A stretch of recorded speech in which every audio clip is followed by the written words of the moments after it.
ito ay rated SPG. Striktong patnubay at gabay ng magulang ang kailangan. Maaaring may masiselang tema, lengguwahe, karahasan, sexual, horror o droga na hindi angkop sa mga bata.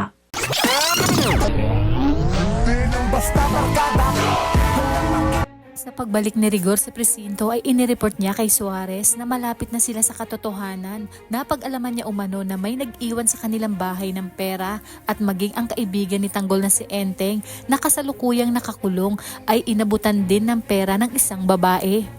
Kaya naman malakas umano ang kanyang kutob na talagang may nangyayaring kabulastugan sa hanay ng mga namumuno sa koreksyonal sa pangunguna ni Espinas. Sinabi ni Suarez na gawin umano ni Rigor ang lahat at dapat siguraduhin nito na matibay ang kanyang ebidensya dahil ayaw niyang mapahiya.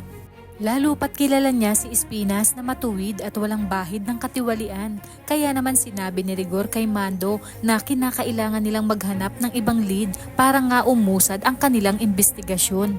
At naisip niya ang natitirang miyembro ng Red Phoenix ang makakapagbigay kasagutan sa kanilang mga katanungan. Bago naman lumabas si Ben ay pinaalalahanan siya ni Balatukan na kung anuman ang nalalaman nito sa loob ay sana'y wag nang makarating sa labas dahil sa oras na may makaalam nito ay wala nga silang ibang sisisihin kundi si Ben.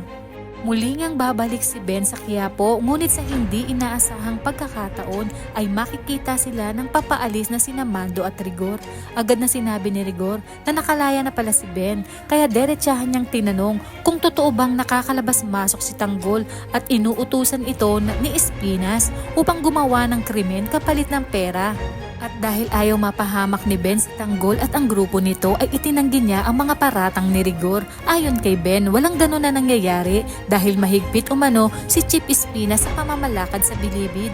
Kaya disiplinado ang mga preso dahil sa oras na may gawin na kabulastugan ay tiyak na may kaparusahan kay Espinas. Dagdag pa ni Ben na kaya nga siya nakalaya dahil maganda ang kanyang record at sumusunod siya sa kung ano man ang patakaran ni Espinas. Kaya naman walang napala itong si Rigor. Sinabi niya kay Mando na marahil sinabihan na si Ben na huwag magsasalita at alam niyang pagtatakpan nito ang demonyong si Tanggol.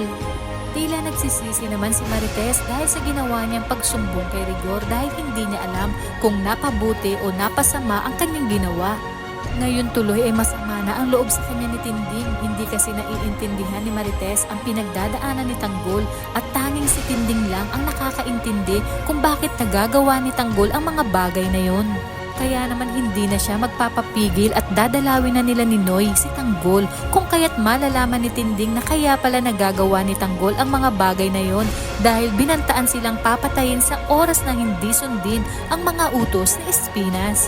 Kaya naman kapamilya, kung bago ka pa lang sa aking channel ay mag-subscribe ka na at i-click mo na rin ang bell icon para updated ka sa pinakahuling kaganapan sa paborito mong teleserye, ang FPJ's Batang Quiapo. Hanggang sa muli, salamat!